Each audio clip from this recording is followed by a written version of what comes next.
have looked everywhere, in all of the usual places. Sister Bernice, considering that it's Maria. Austria rejected the sound of music completely when it premiered there.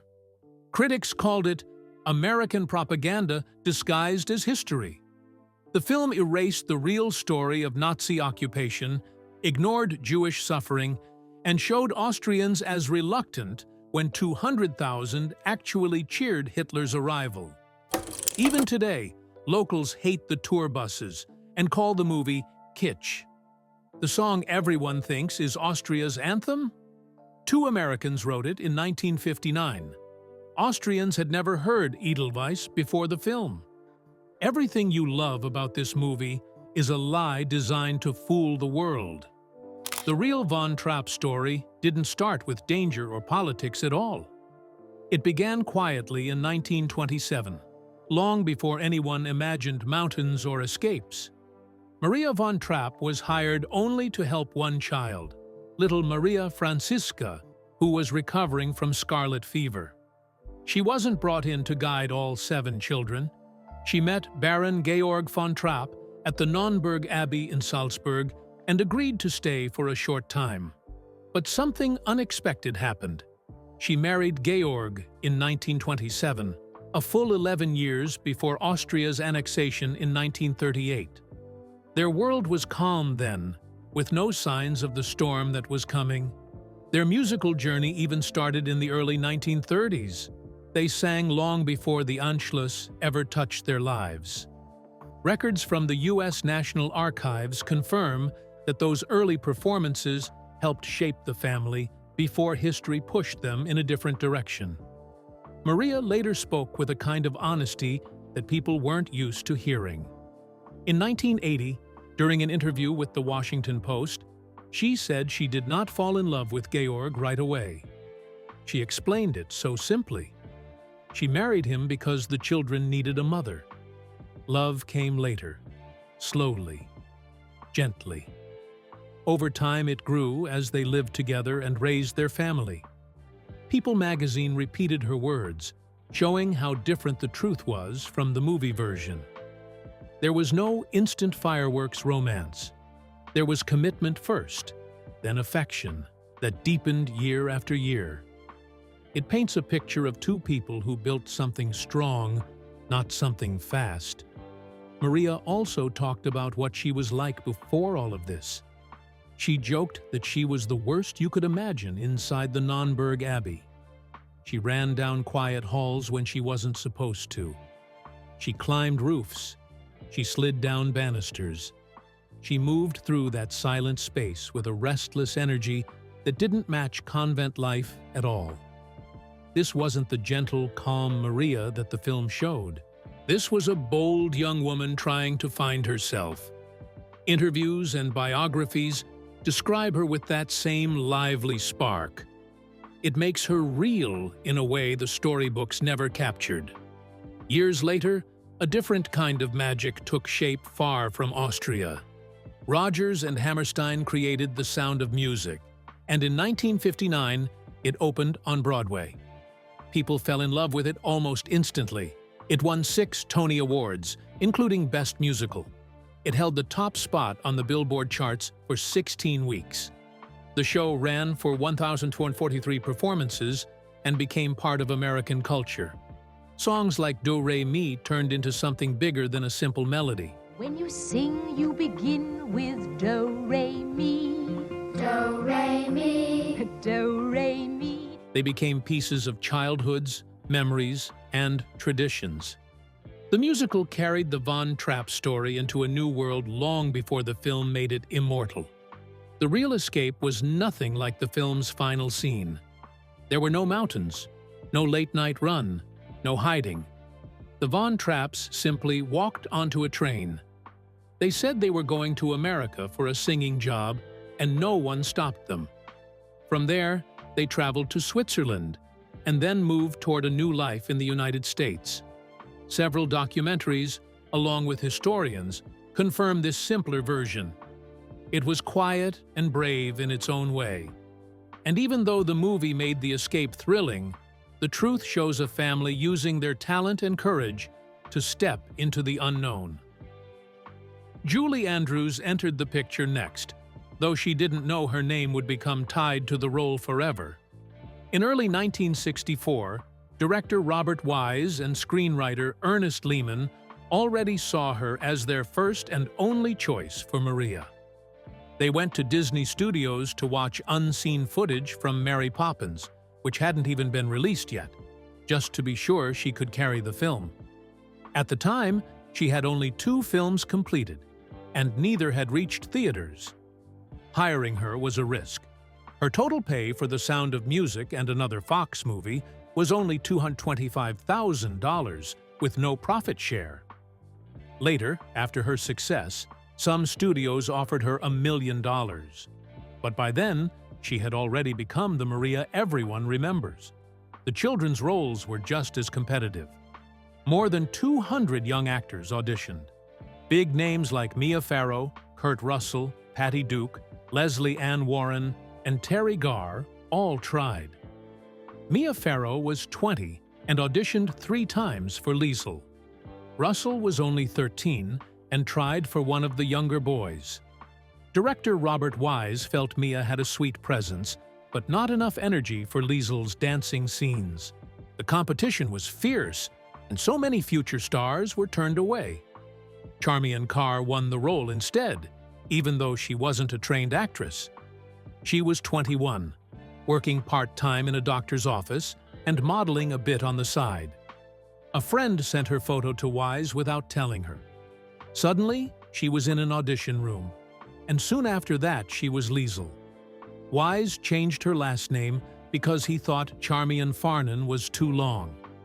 She did the movie, loved it, and never acted in another film again. It was a real Hollywood surprise, the kind that changes a life even if it happens only once. Christopher Plummer had a very different feeling about his role. He accepted the part of Captain Von Trapp, but admitted later that he didn't enjoy it. He called the script gooey and said playing the character felt dull. In his autobiography, he wrote that trying to make the captain more interesting was like trying to revive something that had already faded. He only agreed because he wanted to work with Julie Andrews. After the film's release and enormous success, he still distanced himself from it for years. He missed reunions, joked that the film should be called The Sound of Mucus, and felt the role overshadowed the rest of his career. His honesty offers a peek into how actors sometimes feel trapped by the roles the world loves most. Even the music carried secrets. Most of the children's singing voices weren't their own. Erwin Kostal, the musical arranger, recorded a group of professional singers for the soundtrack. There were 7 children and 5 adults. Their blended voices created the polished sound the producers wanted.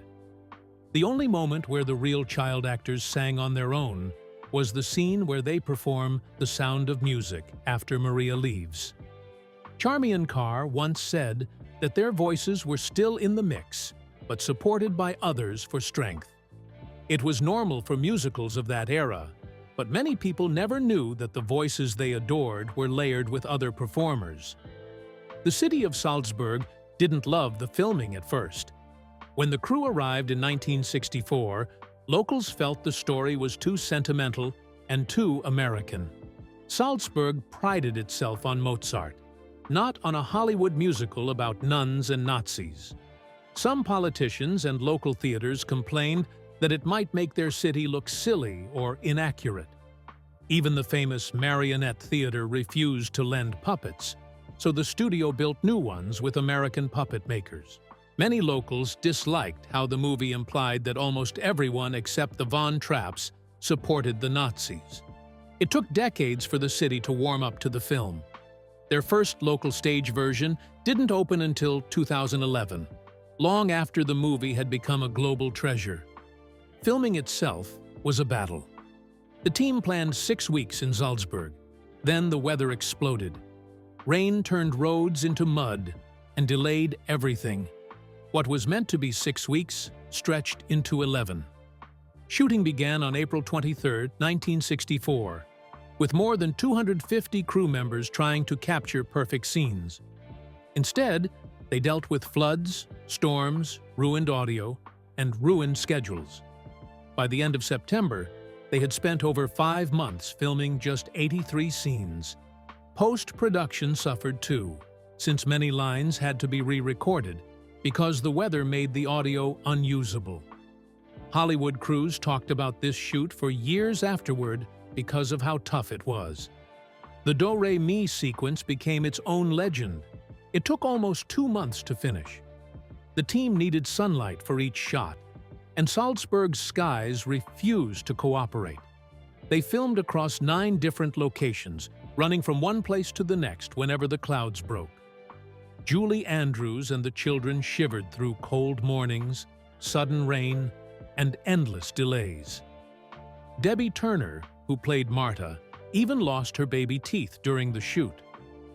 Dentists made temporary replacements so she could keep filming. What looks like pure joy on screen was built through patience, cold hands, and constant restarts. The opening shot almost turned dangerous. Julie Andrews stood on a mountaintop while a helicopter swooped in circles around her. Each time it passed, the wind hit her so hard that she fell into the grass. It happened 6 or 7 times. She ended up spitting dirt and laughing through frustration. The cameraman, Paul Beeson, filmed the shot himself because another operator refused to risk it. The final moment looks peaceful, almost magical, but the truth was loud, windy, and exhausting. Even moving equipment became a struggle. Trucks couldn't travel through the muddy hills, so the crew used ox carts. Cameras, lights, and sometimes even Julie Andrews were pulled across soaked roads by these slow animals. Cast and crew had to improvise everything, including finding places to use the restroom in the woods. Despite all this, the film's visuals turned out beautiful. Every frame shows how hard they worked to bring the story to life. Christopher Plummer never softened toward the sound of music in those early years. He carried his dislike for the film like a private joke that he shared only with the people around him. Whenever he had to mention the movie in his 2008 autobiography, he refused to call it by its real name. Instead, he wrote The Sound of Mucus. Sometimes he called it S&M just to underline how much he disliked being tied to something so sweet. It wasn't just sarcasm. He felt trapped by the film's sugary tone and the way it overshadowed his serious work in theater. He thought it made him look soft. He felt typecast. For him, it was frustrating, and he mocked the film openly as awful and sentimental and gooey. The strange part is that the world loved it. The film became a classic while he kept pushing it away, even during interviews and award nights. He didn't want to stand beside it until much later in his life. That attitude fed into the way he behaved on set. While the cast was working in Salzburg, he was slipping into nearby taverns, drinking schnapps and eating pastries almost every night. The drinking hit him so hard that his weight changed during filming. He joked about it later, but the truth was that he sometimes showed up dead drunk. The crew whispered about it. The cast laughed about it. The studio worried about it. There were days when they quietly discussed replacing him because they weren't sure how long he could keep going. It wasn't a single bad night. It was a pattern that followed him through most of the shoot. The wardrobe team felt the impact every day. His clothes never fit for long. One week, his uniform held together cleanly. The next week, the seams pulled. The tailors ended up altering his costume so often that it turned into a running joke. They kept multiple sizes ready, knowing he might walk in heavier or lighter. Some joked that dressing him felt like tailoring for a balloon. The constant adjustments became a small example of how his attitude and habits spread through the whole production. Plummer didn't hide his feelings about the film either. He called it awful and sentimental in interview after interview. He said Captain Von Trapp bored him. He felt the character had no depth and no challenge. Whenever someone tried to praise the role, he compared their efforts to flogging a dead horse. He didn't want to talk about it. He avoided rewatching it. He teased other cast members for embracing it. His frustration was steady and loud, and he carried it for decades. But time does something to a person. In his later years, Plummer began to look back at his younger self with a mix of humor and regret. He admitted he had been spoiled by the theater. He admitted he was arrogant. He even described himself as a pampered young bastard who thought Hollywood glitz was beneath him. Only when he grew older did he start to understand what the film meant to people. He began speaking about it with a softer tone, almost gentle at times. He accepted its place in history. And by the time he passed away at 91 in 2021, his complicated relationship with the movie had finally settled into something more peaceful. Julie Andrews faced her own problems on set, although hers came from a bottle of dye. She arrived ready for the role with subtle blonde highlights, but the dye reacted badly. Instead of soft highlights, her hair turned into a bright orange mess. People gasped when they saw it. The team rushed to fix it. They cut her hair shorter, then bleached it completely. They had to redo the whole process again and again through the shoot because her natural hair kept coming back. Andrews laughed about it later, but at the time it was a real scramble, and it changed Maria's look in a way no one expected. Things didn't get easier when they shot the gazebo scene, where Maria and Captain Von Trapp sing Something Good. Every time Andrews and Plummer leaned in for the sweet moments, the arc lights above them made loud hissing sounds. The noise was so ridiculous that both of them burst into giggles again and again. Director Robert Wise watched them fight their laughter and finally decided to turn the problem into a solution. He backlit them and shot the whole thing in silhouette. Their faces stayed hidden, and the laughter stayed hidden too. The scene ended up looking soft and romantic, but behind the glow was a set full of giggles and tired actors. The children had their own set of troubles. Filming took 6 long months, and kids don't stay the same size for 6 months. Nicholas Hammond, who played Friedrich, shot up from 5 feet 3 inches to 5 feet 9 inches. His clothes never fit the same way twice. The wardrobe team kept scrambling. At one point, he grew so tall that he had to stand barefoot while Liesel stood on a box. Debbie Turner, who played Marta, kept losing baby teeth. The production team had to make dental caps for her just to keep her smile consistent in the earlier scenes. Continuity became a daily balancing act, and the crew stayed on high alert. Kim Karath, the little one who played Gretel, had even bigger challenges. She grew faster than expected and soon became too heavy for the cast members to lift safely. They brought in a stunt double for the scenes that required lifting. Then came the river scene. The boat tipped. Everyone fell, and Kim slipped beneath the water. She couldn't swim. Crew members jumped in and pulled her out, but the incident shook everyone. It left her with a fear of water for years and slowed filming for days as they tried to recover from the scare. Even Andrews had moments that slipped past the script. While filming I Have Confidence, she walked down the mountain road full of energy and belief. Then she suddenly tripped over a rock. Robert Wise saw it happen, watched her catch herself, and decided to keep the shot. To him, the stumble made Maria feel real, like someone trying her best but still fighting nerves. The tiny mistake stayed in the final cut and ended up making the scene more memorable. The film's success later made all the chaos feel small. The Sound of Music cost $8.2 million to make. It earned more than $286 million worldwide.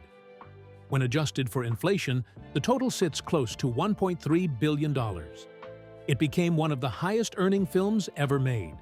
it sold around 142 million tickets in North America alone.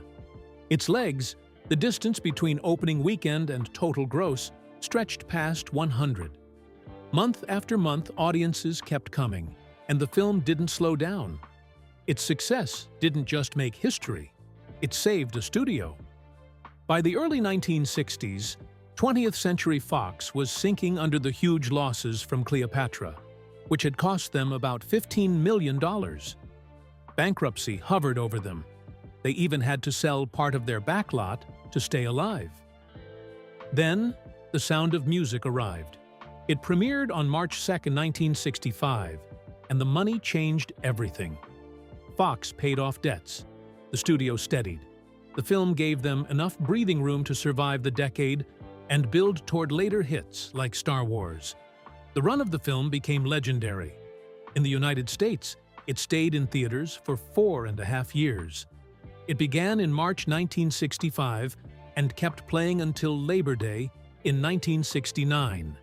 Cities everywhere held roadshow screenings with reserved seating and higher ticket prices. Some towns kept it for more than a year.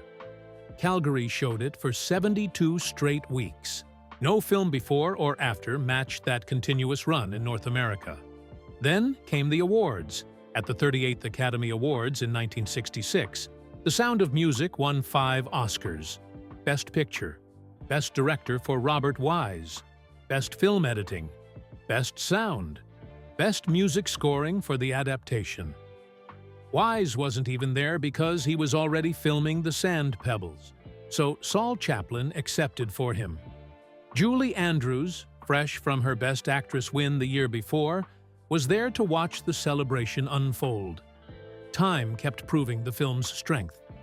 In September 2025, the 60th anniversary re-release brought it back to theaters. In only 3 days, the film earned more than $1.6 million from just 503 theaters. On day 1, it made $179,000. On day 2, it jumped to $746,000.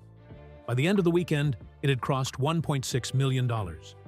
At the same time, Marvel's Fantastic Four: First Steps was playing in 1,750 theaters, yet its opening weekend reached only $1.3 million. The Sound of Music beat it while playing in less than a third of the locations. Even decades later, people kept coming back. The film opens with bright hills and warm songs, but once you start digging, the ground under it tells a different story. It paints Austria in soft colors and keeps its darkest shadows outside the frame. Jewish families were losing their rights, their homes, and their lives from the moment the Anschluss happened in March 1938. More than 65,000 Austrian Jews were murdered in the Holocaust, and thousands more fled before 1939. Yet the movie never lets you see any of them. It chooses a safer story, one that follows a wealthy Catholic family and avoids the voices of the people who suffered the most. That missing layer has bothered critics for decades, and even today, the silence feels loud. Then there is the way the film shows Austrians reacting to Hitler's arrival. The streets look quiet, people look fearful, but history tells a different story. On March 12, 1938, over 200,000 people in Vienna crowded the streets and cheered as Hitler entered the city. Flags waved, arms lifted, cheers rolled through the crowd. Even in Salzburg, huge gatherings welcomed German troops. Only a small group opposed the annexation. Many supported it and later took over property stolen from Jewish families. The contrast between the movie's shy crowds and the real frenzy is hard to ignore once you know the truth. The escape scene has its own twist. The family climbs high into the Alps and heads toward Switzerland. It looks dramatic and brave, almost magical. But if they had actually climbed those mountains, they would have walked straight into Berchtesgaden, where Hitler had his private retreat. That area was guarded and full of Nazi officials. The Von Trapps never went that way. They took a train to Italy in June 1938. No snowy peaks, no backpacks, no dramatic crossing into Switzerland. The mountains were added simply to end the story with a bigger breath. In 2019, when the movie appeared on Disney+, it came with a content warning. The message said the film might contain negative depictions and ideas that do not match today's perspectives. It was one of the first times a family musical received such a note. Some viewers thought it was unnecessary, but others felt it was finally being honest about its gaps. The warning pointed to the film's clean version of Nazi-occupied Austria and the absence of Jewish lives on screen. Even if short, the note marked a shift in how old films are watched and judged today. The movie also changes the heart of the family. It shows Baron Georg von Trapp as distant and cold, but his children later said he was nothing like that. He played piano, composed music, and created a warm home. Maria's memoir told the story differently, leaning toward drama and personal conflict. The film followed her version and made the Baron stiff so the audience could watch Maria brighten the house. But the real man was loving from the start, and the tension that shaped the film was more of a storytelling choice than a fact. When the film reached Austria in 1965 as Meine Lieder, Meine Träume, it fell flat. It earned only about 2.5 million shillings in the place it tried to celebrate, even though it made more than $163 million worldwide. Critics called it sugary. Newspapers joked that it looked like America's fantasy of Austria. At the time, Austrians were still healing from war and wanted a serious and modern image. The Salzburg in the film felt too sweet, too simple, too fairy tale. Many older Austrians still say they never watched it, or they found it unrealistic. They call it kitsch. They call it a Hollywood daydream. Even today, Austria does not treat the film as cultural heritage. Locals say the version of their country shown on screen has nothing to do with real Austrian life. The mountains and gardens are real, but the spirit is not. It feels like someone took the country, polished it, and turned it into a postcard. Some say a European mind cannot understand why people treat that story as Austrian culture. They point out that the film skips the trauma of annexation and the family's real struggles, leaving behind a picture that belongs more to tourists than to the people living there. And then there is the song that fooled the world. Edelweiss sounds like an old Austrian folk tune. Many people even think it is the national anthem, but it is not. Two Americans wrote it in 1959. Before the musical came out, no Austrian had ever heard it. The real anthem is Land der Berge, Land am Strom, adopted in 1946. The concert scene in the film, where everyone sings Edelweiss together, feels strange for Austrians because they didn't know the song at all back then. The flower is real, but the tradition is not. Salzburg still feels the echo of the movie. Tour buses arrive all year. Fans take photos at every filming spot. Locals complain about the crowds and say some streets feel like theme park lines. Even though the tours bring money, many residents find them annoying. Some avoid certain areas when the buses show up. The city loves its beauty, but the constant stream of visitors chasing a Hollywood dream can be a burden. Germany feels distant from the film too. The German version never found its place. People said the songs sounded kitschy in their language. They felt forced. The story felt simplified and distant from what they knew about Austria and the Nazi era. The von Trapps were not a familiar tale to them. Many Germans grew up without the movie completely and were shocked later to learn how famous it became around the world. The romance between Maria and Georg has its own layers. Maria arrived in 1926 just to tutor one child. Georg was 25 years older. He proposed, but she was unsure. She went back to the abbey for guidance, and the abbess told her to marry him. Maria later admitted that she did not love him at first. She loved the children. She said she married the children more than the man. Their wedding was on November 26, 1927, and only later did love grow between them. Maria herself was also not the gentle governess the film shows. She was strict. She ran the home with order and faith. Meals were disciplined. Prayers were required. Simple living was the rule. She even clashed with Georg often, and he needed time to recover after those disagreements. Even in the United States, when the family was successful, she kept the same firm ways in their Vermont home. She believed in modesty and obedience more than softness. In 1926, during a simple hike, Maria and 2 children stayed in a farmer's house that unknowingly carried scarlet fever. By the next morning, Johanna, Martina, and Maria were sick. The 2 girls recovered, but Maria developed complications that stayed with her for life, including kidney stones. Georg had already lost his first wife, Agatha, to scarlet fever in 1922, so the scare struck deep. Maria had surgery in Vienna for her stones later, and the memory of that night never left the family. Years later, in 1944, after settling in Vermont, Maria opened a summer music camp at the lodge. It used old army barracks and taught children music and discipline through her strict philosophy. Families came from all over America. The routines were as structured as her home. Daily tasks, prayers, musical drills, and values shaped every day. She made sure her camp carried her own voice and spirit. After the war, Austria was suffering. In January 1947, Major General Harry J. Collins asked the von Trapps for help. Maria and Georg created the Trapp Family Austrian Relief Fund. They sent food, clothing, and supplies to their homeland. By the end of that month, they had sent 3,000 meals through CARE to Salzburg. Their fund grew into the largest private relief effort from the United States to Austria, helping thousands. Maria served as second chairman, speaking at concerts and keeping the work alive.